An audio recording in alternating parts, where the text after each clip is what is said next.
Look at that guy. Oh, very nice. Hell yeah. Kept the props.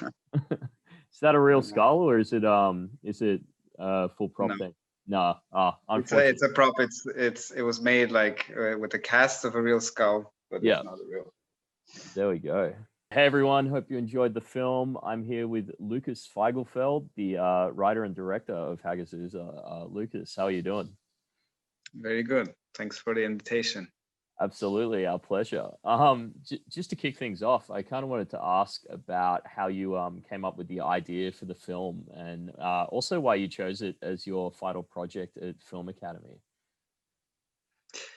I'm going to start out with the second question first. I mean, it's not super usual to have a feature film for your final project. A lot of people do short films, but I had this idea lingering around for a while, and I did two like medium length films before, around 50 minutes both, and felt the need to, dive into this bigger project kind of, despite the film school and despite the financing that we had, despite the timetable that we had. It kind of broke everything, and I ended up spending 3 years to make this film, plus 2 years writing, I think. So I kind of took up a whole chunk, extended, the capabilities of what this film school was actually offering. But they were very supportive of the whole thing, have trust in me.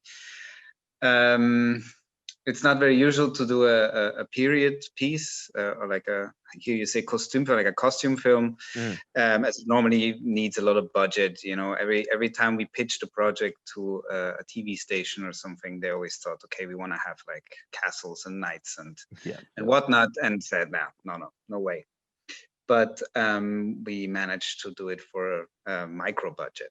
We had a bit of funding from the school. We had like some technical, we got the camera, we got the post-production facilities and stuff sponsored by the school, and did a crowdfunding and stuff for the rest. Everybody worked for free. It was coming from the heart. Everybody really wanted to get this project done and pulled on the same team.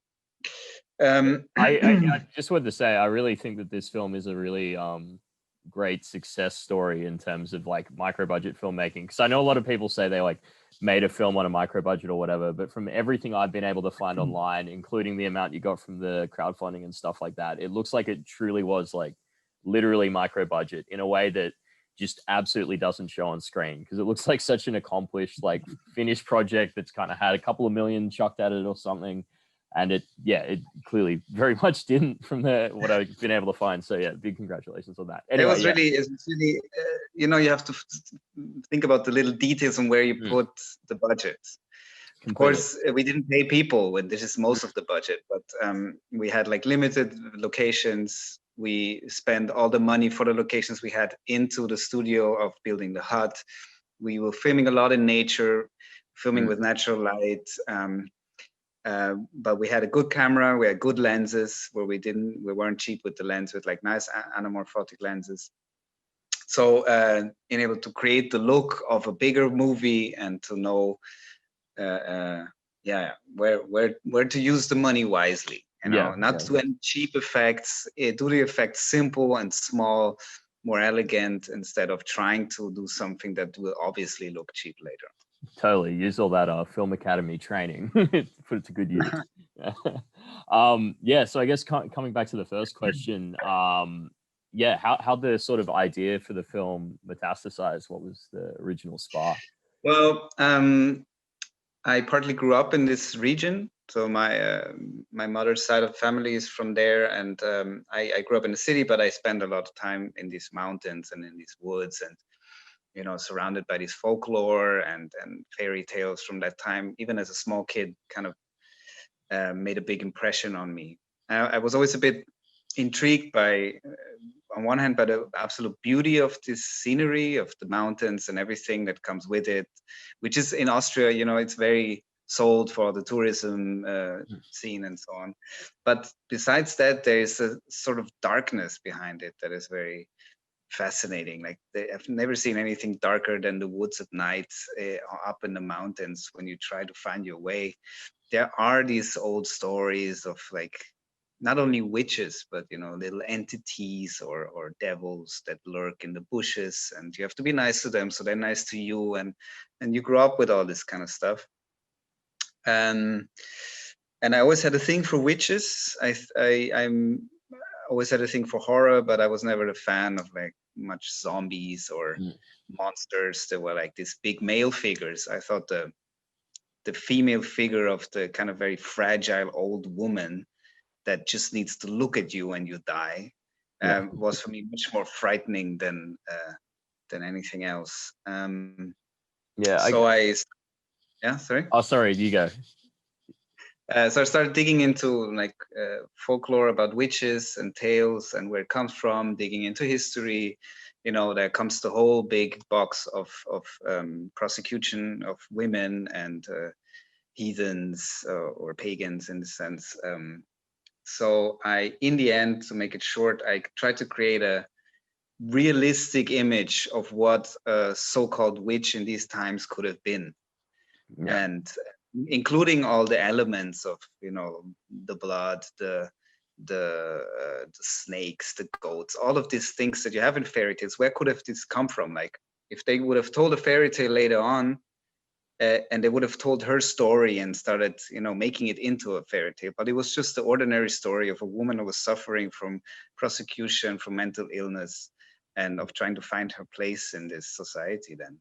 Yeah, totally. I kind of find it interesting that you're talking about kind of digging through folklore and in imagery and iconography, because I've always have felt a very like doom metal feel to the film or something in terms of that, and like it's much more sort of influenced by sounds and visions and sights than maybe other film works even. I was kind of wondering if you could talk a little bit more about the sort of influences on the film. Oh, there's all kinds of inspiration, I think. There's some other films. I mean, I think it's pretty obvious. You can see a lot of Tarkovsky in it. Other Eastern European films. Like as a kid, I also used to see a lot of like Czech and Hungarian fairy tales films that were TV movies back then. I was inspired by paintings, mostly like when I came to try to find the look for the film, like the cinematographer and me, we looked more at old paintings, and I was inspired by doom metal for sure. Like I listened to a lot of metal since a long time, and although we don't have any guitars in it, it kind of has to have the same darkness to it that the scene brings. Yeah, totally. And I guess on that as well, I was wondering, how did Mohammed become involved with the film score? And in the end, I just approached them. Yeah. I knew them before, and I used to listen to them quite a lot. Actually, already in the script writing process. Okay. So I liked a lot the music while writing the script, or getting into the like diving into the realm of the story. And I used to listen to a lot of Mohammed, and at some point decided that why not just ask them if they're interested in producing a score, and they were, and it worked out perfectly. Yeah, excellent. Yeah, I kind of had a sort of follow-on question from that. What was did you have like a temp score during the edit, or had they sort of produced musical cues by the time you got there? No, we used here, and I think so. I'm now trying to remember, but I think we used here and there some tracks that they recorded prior. Okay. I think here and there they took elements. Another track already existed, and they re-recorded it and changed it a bit. But like the whole theme song and like the whole theme melody was done afterwards. Okay. Or maybe at some point in the editing process, they delivered some music and we bounced it back and forth a bit like you do it. Yeah, excellent. So we were talking a bit before about location scouting and kind of minimizing the use of the budget to do that. I was kind of wondering about, because there's so many incredible outdoor locations in the film, sort of how you found those locations. Were they places from your life that you kind of incorporated, or did you search them out while you were filming? Yeah, a lot of places I knew already, which was also very was also very helpful for budgeting, because I knew exactly where we can shoot which shot while we storyboarded it already. So it was not like we storyboard and then we go and then we try to find something that fits our budget, but I knew we're gonna be able to live in this house and then we're going to reach this and this and this place and this hill. And I knew the hut from the outside. The inside was built. I knew the church, the chapel, the bone chapel, the ossuary was a bit difficult because it was originally set in another one, where that is set in Austria, because this one where we filmed is set in Poland. But it was quite tricky to get the local church to allow us to shoot in there. But I love this one as well. I mean, the whole walls with the skull are quite impressive. In the other one, though, there's like all the skulls are painted like the one in the movie. Incredible. It's a tradition from this region, because it's actually a little town that's on a lake, and there's not much space. So they had to, in order to, in order to find space for all the dead people, they had to, after 20 years, take them out of the graves and just keep the heads in order to make space for new people. That is some good trivia on and this one, like, for example, I remember being like 7 years old and going to that skull chapel, being very impressed. So they kind of all comes from the same feeling. Really kind of drawing from life for the film. So I kind of want to ask you, so you founded a production office with your cinematographer, Mario Banquero, I hope I'm pronouncing that right, who shot this film and some of your earlier work, which also sort of has a bit of a similar visual style. I was kind of wondering about the collaborative process between you two to create like the sort of visual worlds of your films, because you seem very much sort of on the same page, maybe from an outside. We studied together film school and kind of paired up a little bit in our style and as friends. And we did a lot of short films together. We did the other 2 medium length films together, or one of them actually. And we've been working together for a while now, and she has a very particular eye and a very particular understanding of what I want to do. I think my filmmaking is very visual, so a lot of the shots are even like already thought through in the script, and not every cinematographer likes that, because they want to bring in their own vision, but we find a good, we have a good flow and understanding that some things I just want to have like that, and other things she decides how to do it, and it was always great collaborating there. Cool. So I've read that you shot the film in a number of different chunks over a long period of time, as you sort of mentioned earlier. Was there anything from the shooting process that you had to scrap and do over, or is there stuff that sort of changed over that period of time that you went back to? No, we didn't scrap much. I think nearly every scene made it in the movie. There's one deleted scene that is on a couple of releases. I think in the US release, I'm not sure. Just because it kind of lost the drive in the editing. But we were so tight with the budget and the planning that we really kind of tried to do as much pre-production as we could to like storyboard everything out and shoot it exactly how we wanted it. So it wasn't really the film that kind of comes to life in the editing, where you just shoot footage and then you see what you do with it. We kind of had a very structured idea of how it should be. We only had these gaps. I mean, on one hand, there's winter, there's summer, there's Austria, there's Germany, and then once in between the money ran out, so we had to have like a 10-month gap to refund and do the crowdfunding and stuff, because we realized we wouldn't be able to pull it off with what we had. So before actually doing exactly the mistake of making compromises and make it look cheap, we kind of just said, just let's take another year and shoot the rest next summer, and that's how we did it. So like, for example, once she's in the hut inside, she steps outside, cut, it's actually a year later. That's incredible. I guess that's a good way to do it, though, if you really care about the project, is to kind of put down tools and do it right. I learned a lot of patience with this project. I think patience is important in filmmaking. A lot of the industry is going very fast, and asks you to do things too fast just to hit the release date. And I think if you have the freedom to do this, you should always take your time. Yeah, definitely.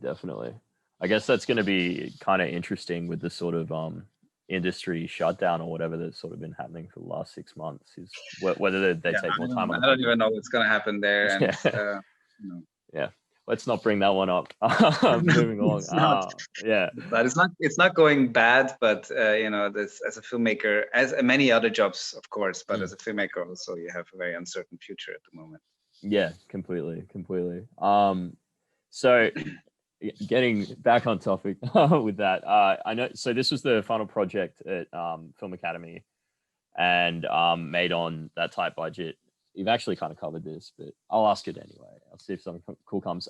So how much did sort of the budgetary limitations that you knew you'd be up against influence the script?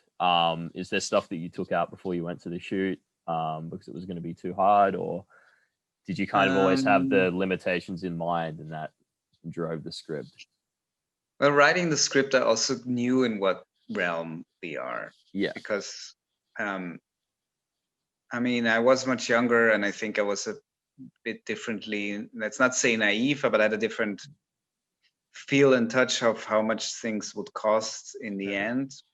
But I think knowing that whatever I set in nature, as I said before, knowing that I can do a lot of the special effects myself, work with friends and so on, we kind of, it was kind of in the script already.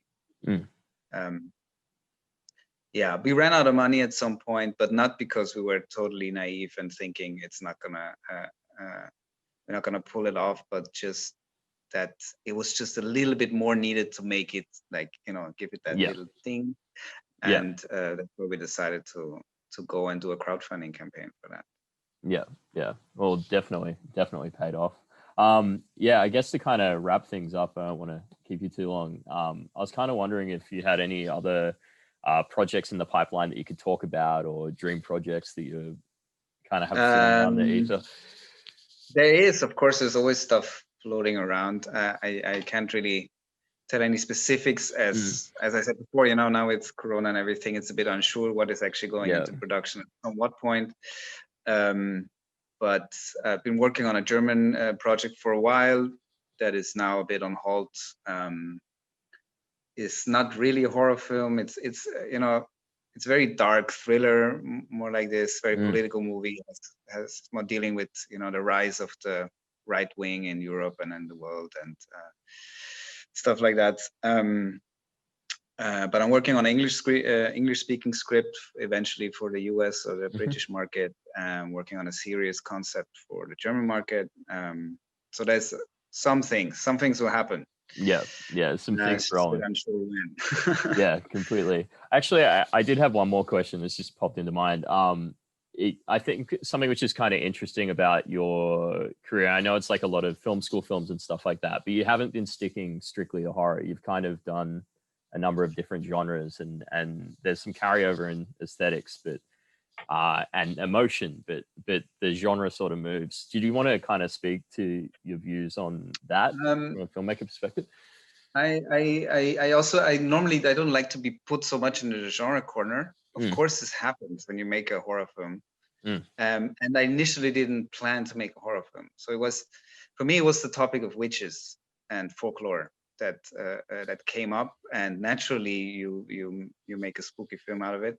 I mean, I naturally I have a thing for darkness. I have a thing for, obscure, sad things. That is clear. I'm not going to make a comedy. That freaks me out. I could never make people laugh in cinema. Nothing harder than that. But I have a touch for that. But within that realm, it can be whatever it's going to be, whatever the story needs. So it is a bit weird because the film went besides some normal, well, it's not normal, besides some art house festivals like BFI London Film Festival and so on. It of course was screened in a lot of horror film festivals and genre film festivals, and it's always expected to only succumb to this one genre and to be forever horror filmmaker. But I think in the end, this is exactly what produces kind of the same films over and over. So I don't know, I would just try to stay true to my style and it will always be dark in a way, but it will not necessarily be genre or supernatural or whatever. Yeah, definitely. Thanks so much for your time. I've had a great chat with you. I really enjoyed it. And look forward to seeing what comes next. Yeah, me too. Happy Halloween. Thank you.